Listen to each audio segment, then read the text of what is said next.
we will be talking about the Pag-IBIG MP2 program. This program may not be as well known as the Pag-IBIG housing loan, but it is another great investment option and opportunity that can help us grow our money. Pero before we start, in order for us to appreciate this better, alamin muna natin ano nga ba ang Pag-IBIG Fund.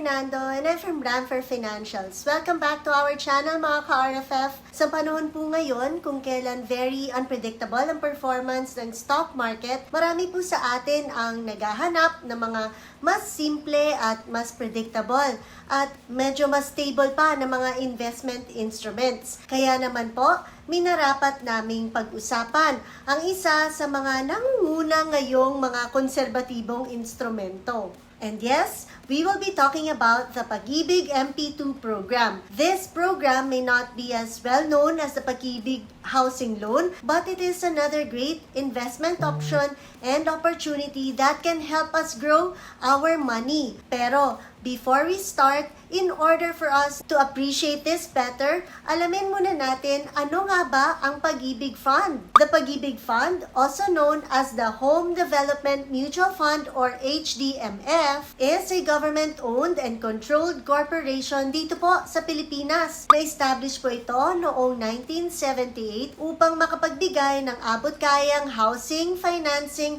and savings programs para po sa mga manggagawang Pilipino both locally and overseas. The Pag-IBIG Fund is responsible for managing the contributions of its members and investing these funds upang makapag-provide ng iba't ibang benepisyo katulad na lamang po ng mga housing loans, short-term loans, and savings programs. Ang membership po sa Pag-IBIG Fund ay mandatory para sa lahat ng mga Filipino employees. So now, alamin na natin kung ano naman ang Pag-IBIG MP2. MP2 stands for Modified Pag-IBIG 2 program. Ito ay isang optional savings program para po sa mga miyembro ng Pag-IBIG Fund who want to earn higher dividends than the regular Pag-IBIG savings programs. So, sa video na ito, iisa-isahin natin ang ilan sa mga pinaka-importanteng aspeto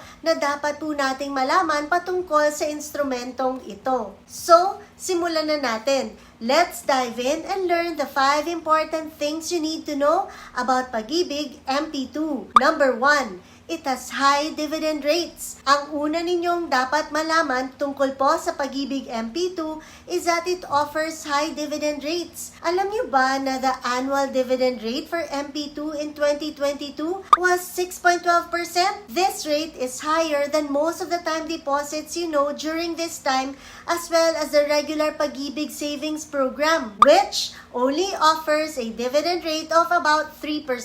In fact, the MP2 dividend rate is even higher than the average inflation rate in most years, which means hindi lang lumalaki ang pera mo, but it also keeps up with the increasing cost of living. As of February 2023, ang total na halaga ng MP2 savings ay umabot na sa 23.3 billion pesos at ang halaga naman ng lahat ng dividendong nabayaran nito ay umabot na po sa 1.4 billion pesos. That's really a great return on investment for the members who participated in the program. However, you have to take note that while MP2 offers a higher rate, hindi ito guaranteed and it can fluctuate depending on the performance of the program through time. And so, the second thing you need to know about Pag-IBIG MP2 is that it offers flexible investment terms. Ang minimum investment amount ay 500 pesos lamang and a maximum of 500,000 pesos per year. At pwede ka nang mamili to save for as short as 5 years or for as long as 10 years. This flexibility makes it easier for members to participate in the program and tailor-fit their investments depende po sa kanilang financial goals. Para mas malinaw, For example, let's say you want to save for a down payment on a house in 5 years. Pwede kang mag-invest ng, say for example, 10,000 pesos in MP2 at kumita ka ng 3,262 pesos in dividends after 5 years, assuming na ang current dividend rate ay 6.12%. So, ang kikitain mong additional money mula rito can help you reach your financial goal faster. Di ba't maganda din siya?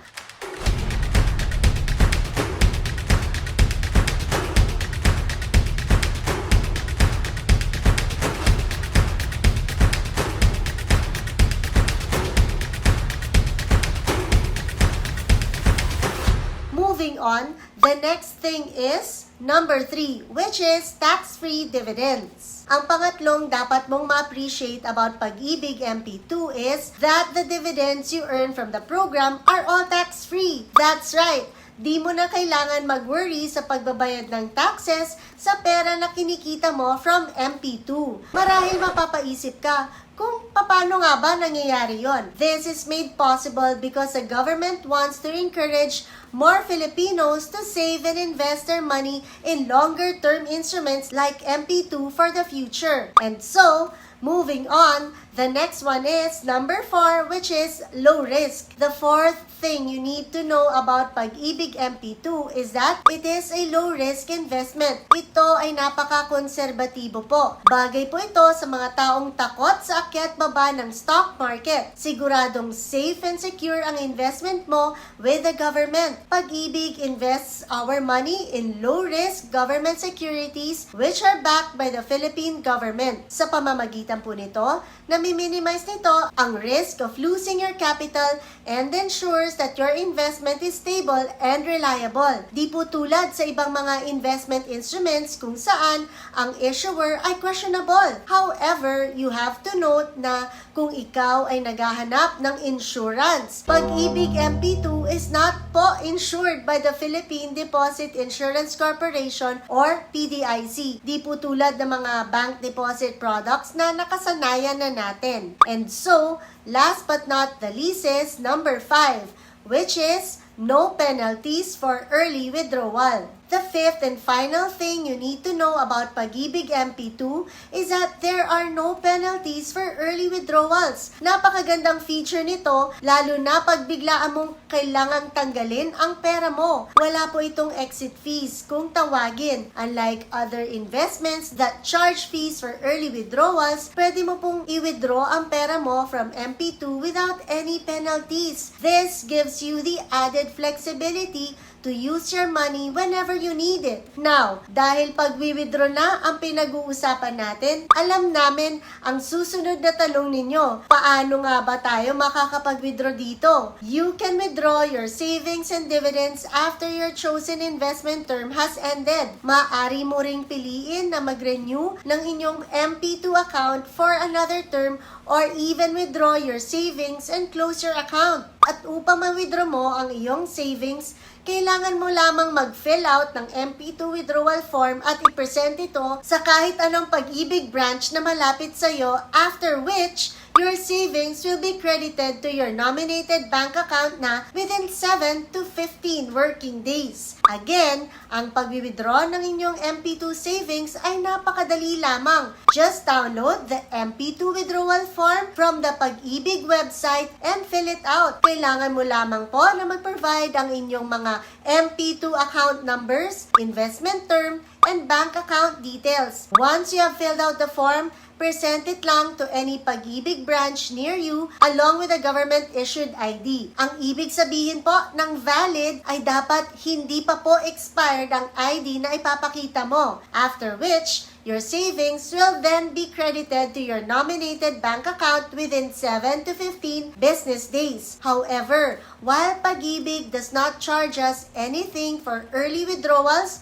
ang downside naman po nito ay hindi rin po easily accessible ang pera mo dahil meron itong 5-year lock-in period at pinapayagan lamang ang mga pre-termination prior to maturity only under these circumstances. Number 1, total disability or insanity. Number 2, separation from service by reason of health. Number 3, death of member or any of his or her immediate family member. Number 4, retirement. And number 5, permanent disability. Kaya naman po, maganda mang option ito, mahalaga pa rin pag-aralang mabuti bago ninyo ito pasukin. Remember that every instrument involves risk. At kung may mga pluses yan, sigurado naman din pong meron rin yang minuses na siyang dapat nyo rin pong intindihin na mabuti bago nyo ito paglagyan ng pera. At the end of the day, diversification is still an important key in managing your finances. By diversification, it helps you maximize your funds' earnings potential while minimizing its risk exposures. So there you have it. Sana po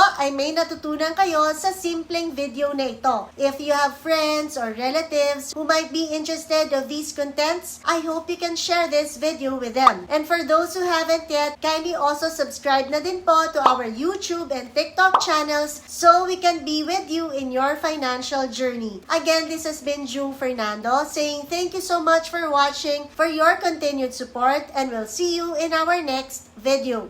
Stay safe and God bless.